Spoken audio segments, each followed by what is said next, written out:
Hi everyone, Natalie Jones, dietitian. Today I'm going to be talking about portion sizes versus serving sizes. So this is something that I hear a lot about, people asking me, what's a portion, what's a serving? What they really mean is how much should they be having at any one sitting, so in terms of kind of volume of food. So if we think about portions and servings being quite different things, especially when we're looking at it from a kind of dietitian point of view. So a portion would be an amount, a kind of fixed amount. So for example, a portion of carbohydrate might be a slice of bread, it might be a handful of cereal, around 30 grams, it might be half a baked potato. These are kind of equivalent kind of comparisons. So all of those examples I just gave you would be very similar to each other. If we think about things like dairy, we're looking at about 200 mils of milk being a portion of dairy. That would be equivalent to 30 grams of cheese, and it'd be equivalent to a yogurt. If we're thinking of protein portions, we are looking at 2 eggs being a portion. We're looking at about a handful or about a deck of cards size of red meat or a chicken breast, or about 200 grams of beans, so about kind of half a can or a kind of small can of beans. So those would all be kind of equivalents that we could kind of compare nutritionally, but also compare calorie wise. When we're looking at a serving of food, it may well be that somebody has more than one portion in a serving. So if we think about a sandwich being a kind of standard lunch for a lot of people, that would involve 2 bits of bread, and therefore a serving would be 2 bits of bread or 2 portions of carbohydrate.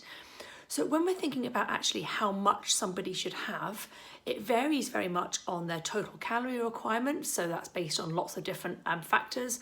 But if we're thinking of their total calories, then breaking down into portions of food, if we thought about somebody on a 2,000 calorie diet, for example, that might be that that person over the day needs between maybe 8 to 10 portions of carbohydrate. So that would be 8 to 10 handful size amounts, or 8 to 10 slices of bread equivalent. That person might also need 5 handfuls of fruit and veg, so 5 portions. They might need 3 portions of dairy, they might need 3 portions of protein, and they might need some added fat in that, probably a couple of tablespoons, something like that.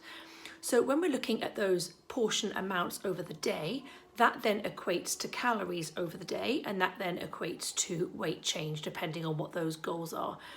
But it might well be that somebody, if they're having, say, 10 portions of carbohydrate in a day, wouldn't be eating 10 times. So that wouldn't be kind of 10 lots of one portion.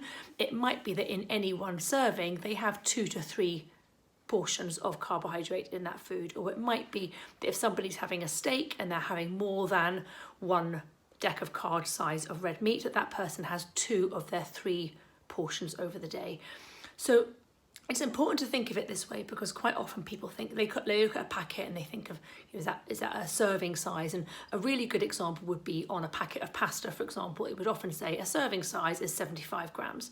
So we know that about 30 grams of carbohydrate would be 1 portion, but actually a serving is maybe 2 to 3. So it might be that somebody has between 60 and 90 grams of carbohydrate in that sitting. And that's absolutely fine. We wouldn't be saying that just because something's a 30-gram portion, that's all you should be having, that people with higher demands may well have double that. So it's just put a little bit of context with it, and hopefully that's helpful.